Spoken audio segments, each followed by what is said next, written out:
Вот тоже святой источник. Вода кристально чистая.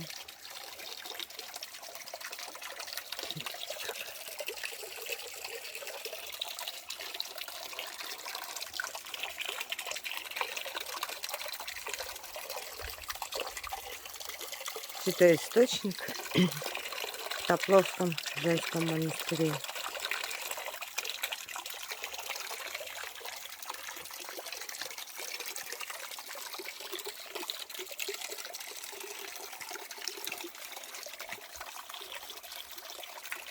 Так красиво оформлено.